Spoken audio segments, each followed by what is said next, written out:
Hello friends, welcome to my channel PGT chemistry. Friends, पिछले 2 दिनों से चैनल पे कोई भी वीडियो अपलोड नहीं हो पा रहे थे क्योंकि यूट्यूब ने मेरा चैनल ही सस्पेंड कर दिया था।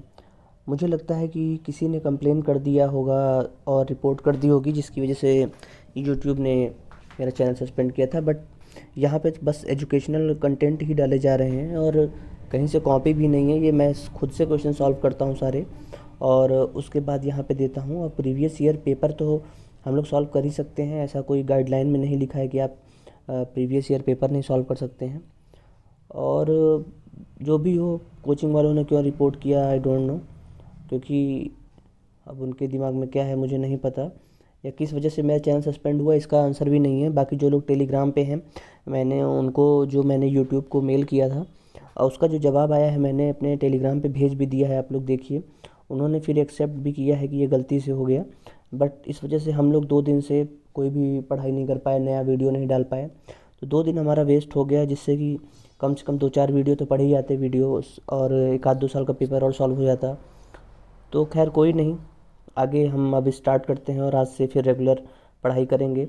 बट फ्यूचर में फिर ऐसा ना हो कि चैनल डिलीट हो जाए या कोई प्रॉब्लम हो, इसलिए आप लोग टेलीग्राम ज़रूर ज्वाइन कर लीजिए। डिस्क्रिप्शन पे मैं टेलीग्राम का लिंक दे देता हूँ, और टेलीग्राम पे आप लोग अगर रहेंगे तो वहाँ पे मैं आपको सॉल्व पेपर करके भेज दूँगा। तो इससे क्या होगा कि आप लोग अगर जुड़े रहेंगे तो फिर कुछ भी प्रॉब्लम आएगी तो दोबारा कुछ भी चेंजेस करते हैं तो आप लोग को दिक्कत नहीं होगी, और आप लोग को पता चल जाएगा। और बाकी पीडीएफ वगैरह आपको वहाँ पे मिलता ही है, और जो भी आगे अपडेट होगा मैं वहाँ पे मैसेज कर दूँगा। और ये चैनल हमारा कंटिन्यू रहेगा, और जैसा मैंने प्रॉमिस किया है कि 20 साल यूपी पीजीटी केमिस्ट्री के सारे पेपर मैं यहाँ सॉल्व कराऊँगा एग्ज़ाम से पहले, और यूपी पीसीएस के 20 साल के पेपर पूरे सॉल्व कराऊँगा विथ एक्सप्लेनेशन, तो वो मैं कराऊँगा। और ये अगर मेरा चैनल डिलीट भी कर देंगे, कुछ भी कंप्लेन कर देंगे, तो मैं वीडियोस बना के दोबारा अपलोड करूँगा, टेलीग्राम पे भेजूँगा। बट ये मुझे पेपर सॉल्व तो करना ही है। और अगर आप लोग को इससे बेनिफिट होता है तो आप लोग चैनल को सब्सक्राइब कर लीजिए और लाइक कर दिया करिए, जो भी वीडियोस आपको लगे कि इन्फॉर्मेटिव है और आपके काम की है। तो आप लोग चैनल को वीडियोस देखने के साथ साथ लाइक ज़रूर करिए, जिससे कि सामने वाले का भी मोटिवेशन बना रहे। क्योंकि मैं इतनी मेहनत करके यहाँ क्वेश्चन सॉल्व करके वीडियोस बनाता हूँ, तो आप लोग को भी ये करना चाहिए, कम से कम वीडियो को लाइक कर दें। तो फ्रेंड्स, इसी के साथ आज का लेक्चर स्टार्ट करते हैं। बहुत ज़्यादा वीडियो नहीं बनाऊंगा क्योंकि अभी थोड़ी देर पहले ही मेरा चैनल एक्टिवेट हुआ है, तो मैं कुछ सेटिंग्स वगैरह इसका सब चेक कर रहा था, और क्या क्या गाइडलाइन है सब ये सब देख रहा था, किस वजह से मेरा चैनल सस्पेंड हुआ ये मुझे खैर पता नहीं है, और ना ही यूट्यूब से बताया। तो मुझे थोड़ा सा देखना पड़ेगा कि फ्यूचर में ऐसा ना हो। तो अभी एक छोटा सा वीडियो है कुछ क्वेश्चंस के साथ, क्योंकि मैंने सोचा कि ऐसे आपको सिर्फ बताने से बेटर है कि कुछ क्वेश्चंस के साथ वीडियो बनाया जाए, तो ज़्यादा बेटर रहेगा। बातें तो होती ही रहेंगी। तो अभी क्या है कि सबसे पहले आप सब्सक्राइब कर लीजिए। और 51 क्वेश्चन तक हम लोग सॉल्व कर चुके थे। हम लोगों ने 2000 ईयर का पूरा पेपर सॉल्व कर लिया था, और 2002 का स्टार्ट किया था, जिसमें 2 सेट हो गए थे। 51 क्वेश्चन से तक हम लोग सॉल्व कर चुके थे। तो आज हम 52 क्वेश्चन से स्टार्ट करेंगे। और 2002 में जो यूपी पीजीटी का पेपर था उसमें 85 क्वेश्चन ही थे केवल, जो भी उस समय का रूल रहा हो, क्योंकि मैं पेपर देख रहा हूँ तो उसमें केवल 85 क्वेश्चन ही हैं। और आप लोग के पास भी अगर पेपर होगा तो आप लोग देख लीजिएगा। तो हम लोग वही 85 क्वेश्चन सॉल्व करेंगे, और ये थोड़ा छोटा वीडियो होगा, और इसके बाद एक और वीडियो बना के ये कंप्लीट कर देंगे। तो 2002 का भी पेपर आज ये आपको पूरा कंप्लीट हो जाएगा। और कल से हम लोग फिर 2003 और यूपी पीसीएस का भी मैं बना रहा हूँ, तो यूपी पीसीएस के पेपर सॉल्व कर रहा हूँ। तो एक एक साल का फिर उसके भी एक अलग प्लेलिस्ट बना के उस पर अपलोड करता जाऊँगा। तो मुझे लगता है कि अगर ये 2 चीज़ें कंटिन्यू रहेंगी और आपको इसको रेगुलर वीडियोस देखते रहेंगे तो बहुत इजी रहेगा आपको एग्ज़ाम क्रैक करने में। तो नेक्स्ट क्वेश्चन हम देखते हैं 52। तो 52 क्वेश्चंस है, ammonia gas can be tested by. तो जो अमोनिया गैस होती है उसको टेस्ट कैसे करते हैं, तो इसका तो जैसे हम लोग लेबोरेटरी में भी जो है टेस्ट वगैरह जब करते हैं, और जो एक बुक मिलती है जब आप बीएससी या एमएससी करते हैं, उसमें सभी के टेस्ट और कैसे रिएक्शन करनी है, कैसे क्या बनाना है, सोल्यूशन कैसे बनाना है, तो उसमें सब कुछ लिखा रहता है। तो वहाँ पे अगर वो छोटी सी बुक आप लोग के पास होगी तो उसमें जो जो चीज़ें दी होंगी आप उसको थोड़ा सा एक बार रिवाइज कर लेंगे, कि उससे भी 1-2 क्वेश्चन तो आएंगे ही आएंगे। तो इसका आंसर हो जाएगा नेस्लर रिएजेंट। तो अमोनिया गैस नेस्लर रिएजेंट से जो है डिटेक्ट होती है। तो नेस्लर रिएजेंट क्या होता है ये देख लीजिए, K2HgI4 प्लस KOH। और इसका प्रेसिपिटेट किस कलर का होता है ये भी आपको पता होना चाहिए। तो ये इसमें नहीं लिखा था तो मैंने लिख दिया ब्राउन प्रेसिपिटेट का। तो इससे ज़्यादा कोई मतलब मुझे ऐसा कुछ खास लगा नहीं कि इसमें कोई जानकारी थी, क्योंकि रिएक्शन यहाँ पे जो है जो फार्मूला था वो दे दिया है, नेस्लर रिएजेंट क्या होता है वो दे दिया है। अमोनिया गैस का टेस्ट करते हैं और कैसा प्रेसिपिटेट बनाता है, ब्राउन प्रेसिपिटेट। तो ये कंप्लीट हो गया आपका। तो इसका आंसर हो जाएगा आपका फोर्थ। फिर हम 53 क्वेश्चन में देखते हैं, इन octahedral field the d orbitals will be split into.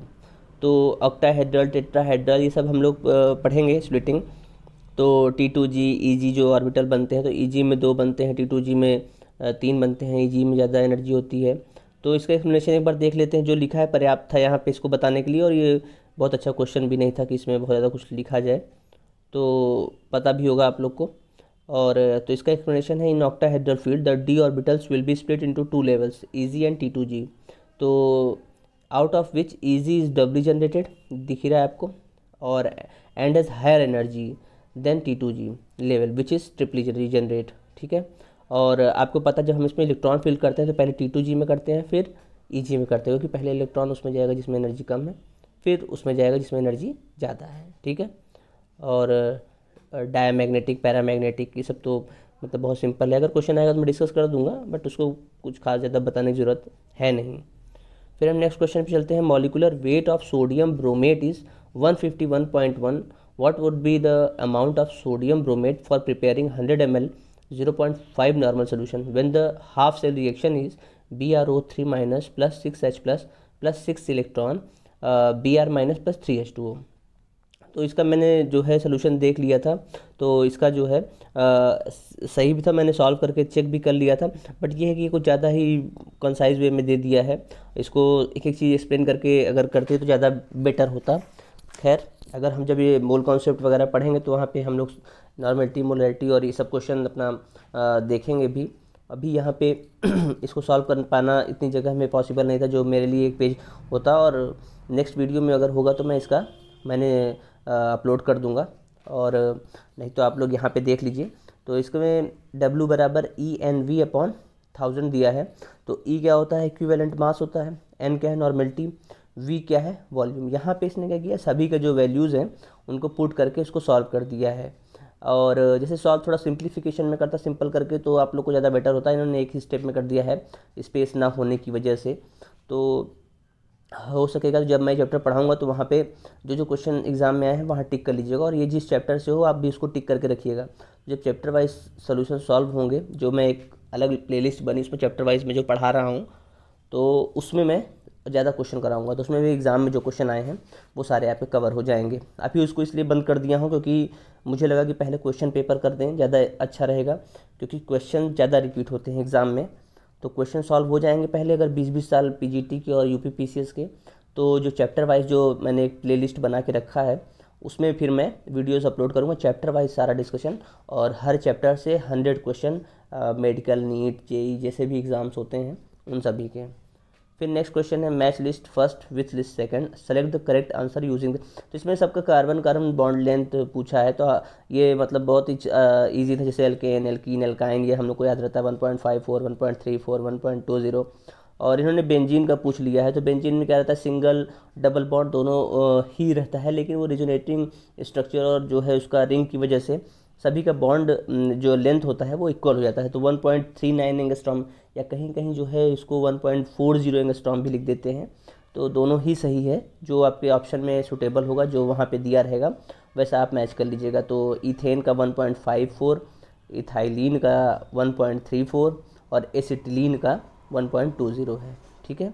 तो इसमें कुछ और बताना नहीं था, ये इन्फॉर्मेटिव वीडियो है, इसमें कुछ सॉल्व भी नहीं करना था, ये मैंने आपको बता दिया। फिर नेक्स्ट क्वेश्चन पे हम आते हैं, when quinoline is treated with bromine at 500 degree centigrade. तो क्विनोलिन का जब रिएक्शन करते हैं ब्रोमीन से 500 डिग्री सेंटीग्रेड पे, तो हमारा क्या प्रोडक्ट बनता है, 2 ब्रोमो क्विनोलिन। जो उसका ब्रोमिनेशन की वजह से क्या होता है कि ब्रोमीन वहाँ पे बन जाता है जब 500 डिग्री सेंटीग्रेड पे करते हैं। और वेपर फेज में जब ब्रोमिनेशन होता है तो 3 ब्रोमो क्विनोलिन बनता है, मतलब मेटा पोजीशन पे। और under the condition of high acidity पे 5-8 ब्रोमो क्विनोलिन बनता है। तो तो ये 3 अलग अलग कंडीशंस हैं। यहाँ रिएक्शंस जो है अगर मिली नहीं मुझे कहीं, तो इसलिए मैं इसको लिख नहीं पाया। बाकी बुक्स में मैं देख रहा हूँ जहाँ पे भी ये रिएक्शन या मैकेनिज़्म मुझे मिल जाएगा तो मैं इसको देख के आपको यहाँ पे नोट कर दूँगा या नेक्स्ट वीडियो में, तो आप वहाँ से मैकेनिज़्म इसका देख लेना, ठीक है। फिर है 57 क्वेश्चन, या जहाँ से आप लोग कोचिंग कर रहे हो ना, जहाँ पढ़ रहे हो, तो जब ये सब चैप्टर आप पढ़ेंगे तो वहाँ पे आप इसको मार्क कर लीजिएगा कि ये एग्ज़ाम में रिपीट हुआ था क्वेश्चन, और जब मैं चैप्टर वाइज पढ़ाऊँगा तो वहाँ तो कराऊँगा ही। फिर हम नेक्स्ट क्वेश्चन पे आते हैं कि ये इसमें पूछा है कि when which of the following group attach to a carbon atom in an organic compound cause negative inductive effect. तो एक होता है -I, एक होता है -M, -R, +R। General organic chemistry में हम लोग ये सब पढ़ते हैं। तो देखिए ये क्या है, कार्बोक्सिलिक एसिड है, और ये CH3 है, C6H5 है, NO2 है। जिसमें पूछा -I ग्रुप कौन कौन से हैं, तो -I देखिए इफेक्ट कौन कौन शो करते हैं। कार्बोक्सिलिक एसिड है, SO3H है, CHO है, C6H5 -NO2 है, और जो CH3 है वो +I है। तो जैसे मैंने जब पढ़ता था तो मैं इस तरह से याद कर लिया था पूरी सीरीज़ करीब 15-20 का लगातार, क्योंकि कभी कभी सीक्वेंस भी पूछ लेता है, तो उससे अगर आपको सीक्वेंस ही याद रहेगा तो मतलब आप कोई भी क्वेश्चन आएगा याद कर लेंगे। R3N+NO2 CnSO3H CHO CO COOH COCl COOR CONS3, इस तरह से मतलब पूरा सीक्वेंस जो था वो मैंने याद किया था, तो बहुत ही ईजी हो जाता था, देखते ही क्वेश्चन हो जाते थे।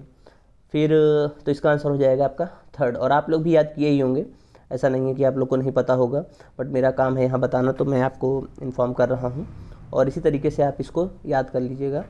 फिर 58 क्वेश्चन है, तो 58 क्वेश्चन में देखिए पिरिडीन की रिएक्शन हो रही है NaNH2 और वाटर से। तो ये बहुत फेमस रिएक्शन है, चिची-बेबिन रिएक्शन। ये MSc में भी थी, हम लोग जब पढ़े होंगे। तो चिची-बेबिन रिएक्शन में देखिए क्या हो रहा है कि यहाँ पे जो NH2 है वो आके यहाँ लग जा रहा है। तो बस इसका नाम ही ज़्यादा इंपॉर्टेंट था, क्योंकि चिची-बेबिन रिएक्शन नाम से भी दे देता है, और रिएक्शन तो बहुत टफ है नहीं है। मैकेनिज्म भी नीचे दिया है कि कैसे NH2 का फॉर्मेशन हो रहा है यहाँ पे। तो ये तो मैकेनिज्म नीचे दिया था, इसलिए मुझे लिखना नहीं पड़ा, लेकिन मुझे ये लगा कि इसको बताना चाहिए कि चिची-बेबिन रिएक्शन है। और चिची-बेबिन रिएक्शन जब आप नेमिंग रिएक्शन पढ़ेंगे तो यहाँ पे या कहीं भी हेट्रोसाइक्लिक कंपाउंड में भी आप पढ़ेंगे, तो वहाँ पे आप इसको टिक कर लीजिएगा कि ये आपको 2002 पेपर में आया था, तो आप थोड़ा सा जब भी आप रिवीजन करेंगे तो उस पर ध्यान जाएगा।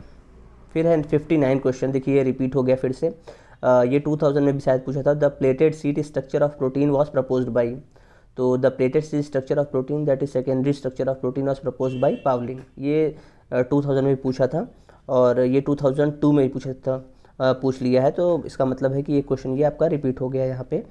फिर है 63 question, in kinetic studies of the chemical reaction the correct statement is. तो इसमें जो है केमिकल काइनेटिक्स में जब आप पढ़ते हैं तो 0 order, 1st order, 2nd order, 3rd order, और जब उसका डेरिवेशन करते हैं तो मॉलिकुलैरिटी, ये सब पहले मतलब बेसिक चीज़ें पढ़ते हैं, और रेट ऑफ रिएक्शन क्या होता है, हाफ लाइफ क्या होता है, रेट ऑफ रिएक्शन का फॉर्मूला क्या होता है, ये सारा एक पेज पे लिख लेंगे आप अगर, तो मतलब एक क्वेश्चन तो इसी से बन जाता है कि उसके फार्मूले पे ही बन जाते हैं केमिकल काइनेटिक्स के, कि इसमें क्या है। तो वही क्वेश्चन है यहाँ पे दिया। तो पहला ऑप्शन दिया है कि रेट ऑफ रिएक्शन में be independent of the concentration of the reactant, तो एकदम सही स्टेटमेंट है, और इसलिए मैंने नीचे लिख भी दिया है 0 ऑर्डर। ये देखिए आप, इनिशियल कंसंट्रेशन से फ्री होता है एकदम, तो इसलिए इसका आंसर फर्स्ट हो जाएगा। और इसमें एक्सप्लेन भी किया गया है, for 0 order reaction rate does not depends on concentration of reactant, तो कंसंट्रेशन से कोई फ़र्क नहीं पड़ता। फिर दूसरा स्टेटमेंट दिया है, the half life period of 2nd order reaction is independent of the reactant, तो ये गलत है, क्योंकि half life period of 2nd order reaction is inversely proportional to the initial concentration of reactant, तो मतलब 1/α कर लीजिए या a कर लीजिए, जो भी है इनिशियल कंसंट्रेशन